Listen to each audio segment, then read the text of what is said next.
My name is Mark Starovich. I'm the head of the Canadian History Project. Why are we doing it? Our history is something we learn in our youth and leave behind with our youth, to become a memory disconnected from our daily lives. Most of us leave history behind with algebra and logarithms. So the first reason why is this. There has never been a history of Canada done in the television age. Not in 50 years of the most powerful communications medium ever created have we taken our story and given it to our generation and our children's generation. We have to coax it out of the stacks, out of the dim memories of our youth, onto the broad highway of communication which is the medium of our people. We have to create a legacy which will endure. 25 years from now, a child doing her homework will watch it. And we have to create it for ourselves. We need it now, so that we can discover who we were, who we are, and who we might become.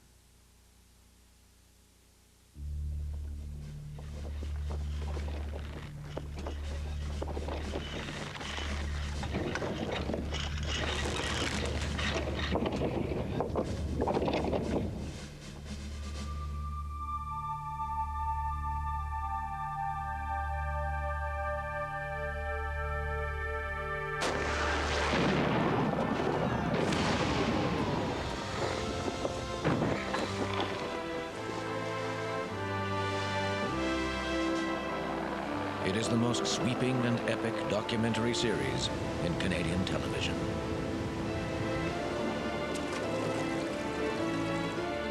A series which brings together the best directors, artists, and historians to tell a story that spans the centuries.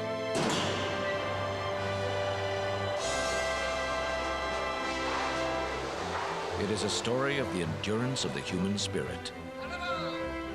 A testament of honor and betrayal, war and peace. A story which joins Radio-Canada and CBC television in a national production team for the millennium. The most dramatic story ever to occur in Canada. It's a fantastic show. Our own.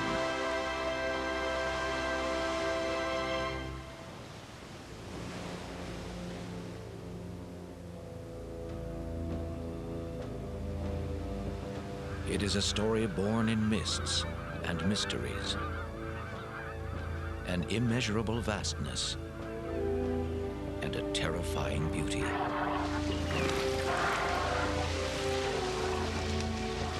Alive with the ghosts of ancient civilizations.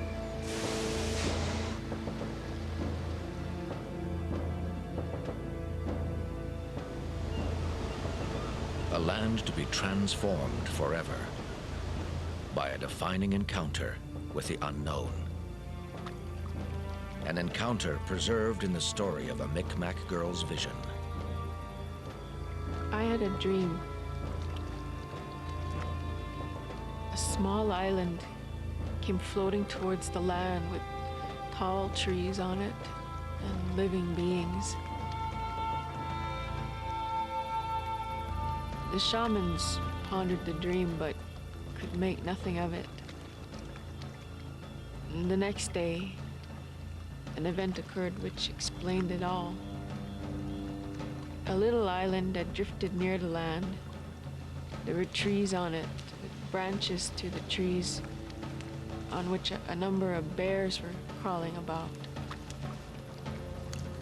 What was our surprise to find that these supposed bears were men.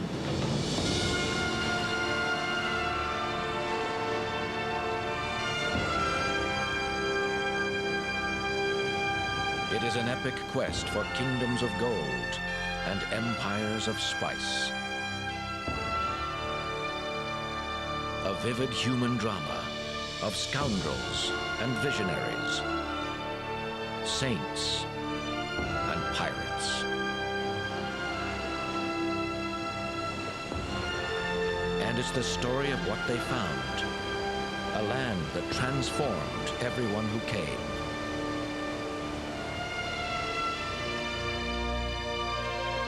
A land which could turn farmers into explorers, sailors into warriors. A vast continent whose dark rivers pulled ordinary men like Nicolas de La Salle into history. At the place where we camped, we squared a large tree and planted it in the ground. And nailing to the side of the tree 3 copper fleurs-de-lis made from a cauldron. We made a cross with this inscription on the lead plate. Took possession of this land in the name of Louis XIV, King of France and Navarre. We sang the Te Deum and fired 3 volleys.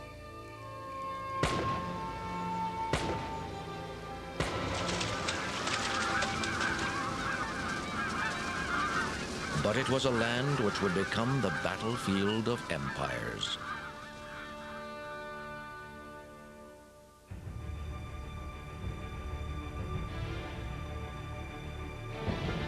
It's the story of a city which watched the greatest armada in the New World's history forming below its walls. 1/4 of the British Navy poised to assault the gateway to the continent. It's the account of epic defenses which failed. Of the night when 100 French ships and rafts were loaded with explosives and released in the current to blow up the waiting British fleet.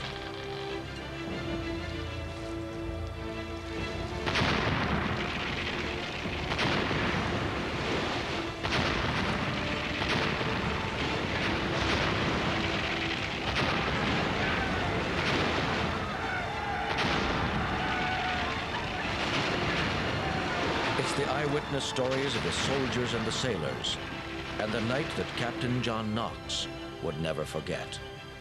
Nothing could have been more formidable than these infernal engines. They were certainly the grandest fireworks that could possibly be conceived. Awful, yet beautiful. The blaze of floating fire, the firing of the cannon, the crackling of the combustibles which reverberated through the air and woods. It afforded a scene, I think, infinitely superior to any adequate description.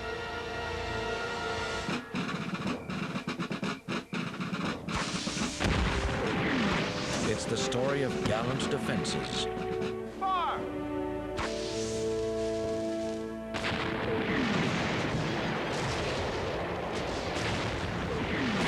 It's the chronicle of the bombardment of a city. And of Marie de la Visitation, who watched Quebec burn from her hospital. Red-hot cannonballs terrified those who took care of the sick during the night. One night, upwards of 50 of the best houses in the lower town were destroyed. Amidst this dreadful inferno, there was nothing we could offer but our tears and our prayers at the foot of the altar. Only at such moments as we could snatch from paying attention to our wounded.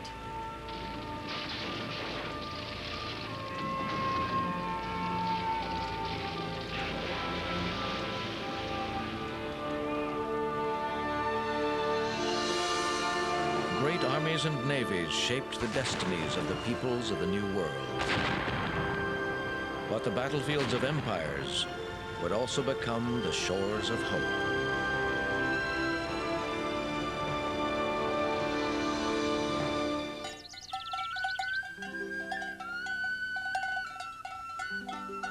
Hope for the adventurous, for the dispossessed, driven by dreams, or carried on fever ships. For the first time on Canadian television, the story of Canada as you've never seen it before, through the eyes of the people who lived it.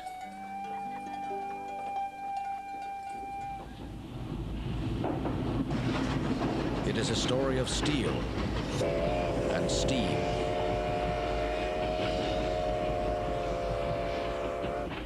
It's a story of rebellion on the great frontiers, of legacy, land, and the anguish of Chief Big Bear. I have ruled my country for a long time. And now I am in chains and will be sent to prison. The Northwest belonged to me. But perhaps I will not live to see it again.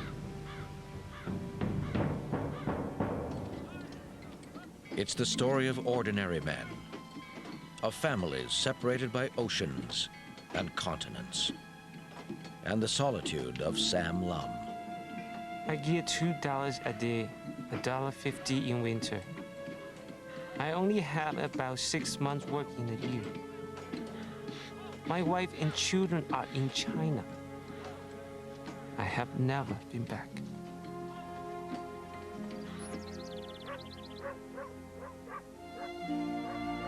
It is a story of generations,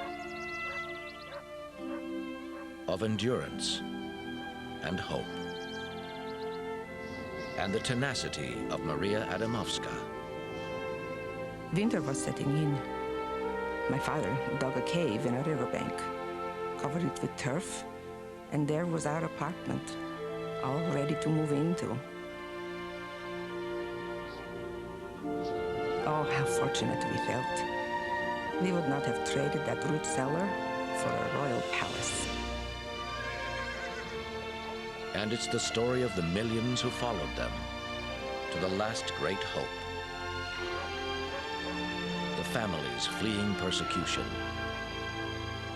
The men and women fleeing famine. The landless seeking land, and the laborers seeking work. The abandoned seeking anything. This is the story of how they shaped a nation, which came of age and grew into the world.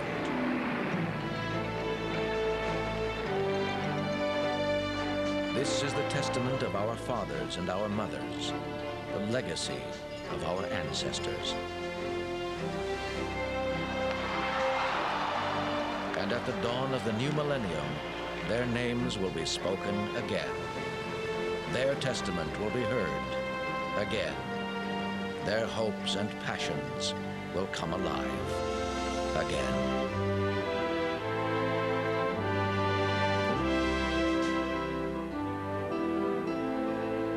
CBC and Radio-Canada, in a landmark project of research and reconstruction, present the first history of Canada in the television age.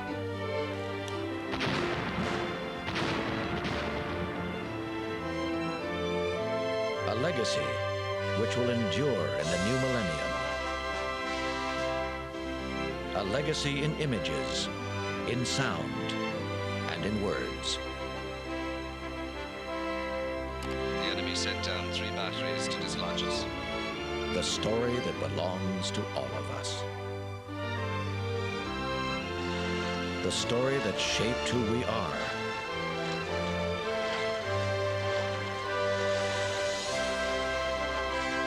Canada, as you've never seen it before.